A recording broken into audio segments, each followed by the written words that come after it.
तो दोस्तों वेदांता ने अपने क्वार्टर थ्री के नंबर को डिस्क्लोज कर दिया है। तो चलिए देखते हैं क्या है क्वार्टर थ्री के नंबर्स के अंदर। लेकिन उससे पहले बता दूं, कंपनी की ओर से किसी भी प्रकार के डिविडेंड की अनाउंसमेंट नहीं की गई है। आज तक कभी भी ऐसा नहीं हुआ है कि कंपनी ने अपने रिजल्ट के साथ डिविडेंड अनाउंस की हो।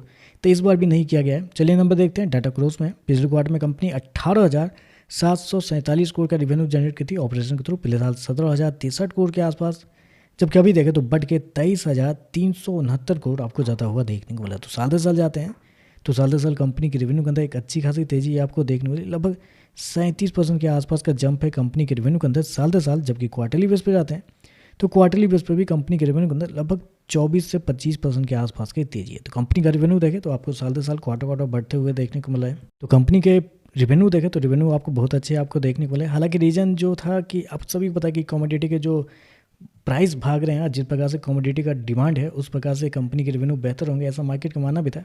वही देखने को मिल रहा है। कंपनी से हो गया 23,369 करोड़ का रेवेन्यू, जबकि मार्केट का अनुमान भी था लगभग 22,000 करोड़ से लेकर 24,000 करोड़ के बीच में। तो आप कह सकते हैं जितना मार्केट का अनुमान था उसके आसपास ही आपको देखने को मिला। तो लगभग इनलाइन कह सकते हैं। खर्चे की बात करते हैं तो देखिए पिछले क्वार्टर में 16,167 करोड़ खर्च किए थे। पिछले साल 14,361 करोड़। अभी देखें तो बढ़ के 18,916 करोड़ आपको जाता हुआ देखने को मिला। तो खर्चे भी देखें तो खर्चे भी कंपनी के ठीक है कंट्रोल में आपको देखने को मिला है।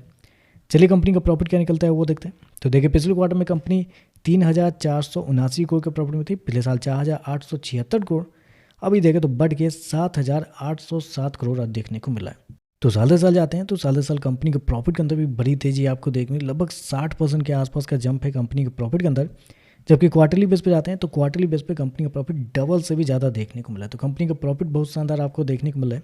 साल दर साल क्वार्टर बढ़ते हुए देखने को मिला है। कंपनी ने हो गया 7,807 करोड़ का प्रॉफिट इस क्वार्टर में, जबकि मार्केट का अनुमान था लगभग बोल सकते हैं 5,500 करोड़ से लेके 5,800 करोड़ के बीच में। मार्केट का अनुमान था कि इसके बीच में कंपनी के प्रॉफिट आएंगे, लेकिन यहाँ पे देखें तो अनुमान से कई ज़्यादा बेहतर आपको देखने को मिला है।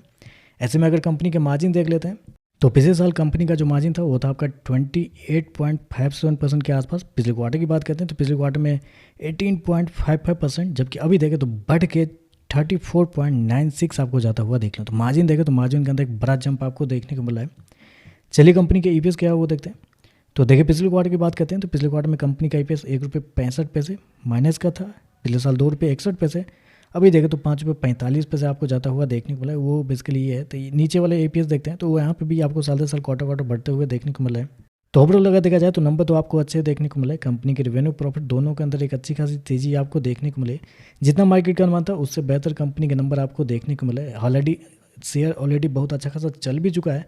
तो इस नंबर के बाद तेजी आएगी कि नहीं आएगी ये कहना थोड़ा मुश्किल है। बाकी नंबर आपको अच्छे देखने को मिला है। तो वीडियो पसंद आए तो लाइक कीजिएगा, साथ में सब चैनल को सब्सक्राइब जो कीजिएगा। धन्यवाद।